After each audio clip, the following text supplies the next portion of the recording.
Армысыздар, бұл Қазақ Ньюс редакциясының апта жаңалықтары. Сіздермен бірге мен Кенжеғали Мерей. Назарларыңызға осы аптадағы қорытынды жаңалықтарды ұсынамыз. Дүйсенбіде президент жарлығымен қайта жасақталып жатқан үкіметте бір қатар тағайындалу жүзеге асты. Алайда айтарлықтай өзгеріс болмады. Көптеген министр өз орнына қайта тағайындалды. Заңға сәйкес мәжілістің жаңадан сайлауына байланысты үкімет өз өкілеттігін тоқтатқан еді. Жаңадан жасақталып жатқан үкіметтің алғашқылардан болып сыртқы істер министрі тағайындалды. Президенті әкімшілігінің басшысы болған Мұрат Нұртөре Тоқаевтың жарлығымен сыртқы істер министрі қызметіне тағайындалды. Ал президент әкімшілігін бұған дейін антикор басшысы болған Олжас Бектенов басқарды. Оның орнына сыбайлас жемқорлыққа қарсы күрес қызметіне Асхат Жұмағали келді. 6 сәуірде Қазақстанға Франция президентінің арнаулы өкілі Изабель Дюмон ресми іс-сапармен келді. Ол Қасым-Жомарт Тоқаевқа Франция президенті Эммануэль Макронның сәлемін жолдап, хатын табыстады. Қасым-Жомарт Тоқаев Изабель Дюмонға ілтипат білдіре отырып, жолдаған игі сәлемі үшін президент Эммануэль Макронға алғыс айтты. Сондай-ақ Франция Қазақстанның Еуропадағы басты саяси және экономикалық серіктестерінің бірі екенін атап өтті.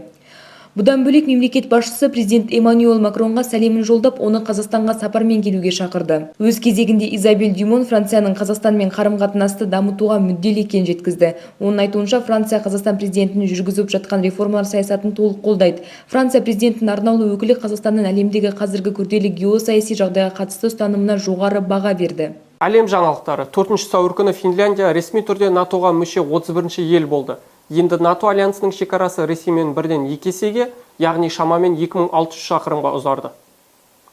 2022 жылдың ақпанында басталған Ресейдің Украинаға басып кіру аясында Батыс қорғаныс альянсына кірген 31-ші мемлекет қиыр солтүстікте Ресей Федерациясымен 1300 шақырымдық шекараға ие.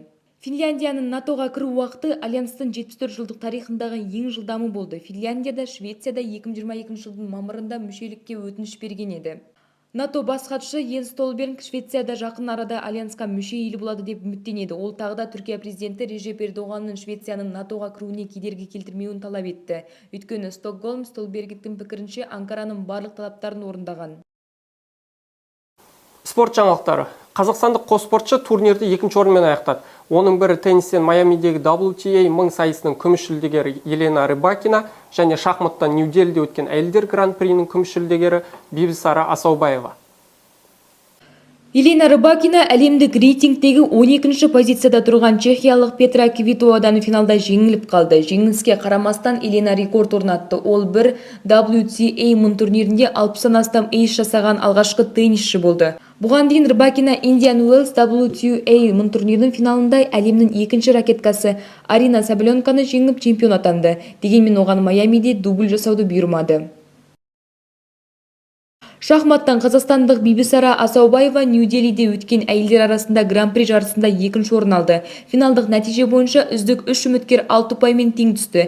Тайбректен кейін ресейлік Александр Горячкина 1-ші орынды, Бибісара Асаубаева 2-ші орынды, ал қытайлық Джу Цзинцзер 3-ші орынды иеленді. Турнир ережесіне сәйкес барлық WGP ұпайы мен жүлде ақшалары ұпай сандары бірдей ойыншылар арасында тең бөлінген. Яғни Горячкина, Асаубаева және Джу әрқайсысы 12333 еуро және 133 ұпай алғанын білдіреді. Апта легі осымен тамам. Назарларыңызға рахмет. Жаңалықтардың толық нұсқасын қазақnews.kz сайтынан оқи аласыздар. Редакцияның әлеуметтік желілеріне тіркелуді ұмытпаңыздар. Сау болыңыздар.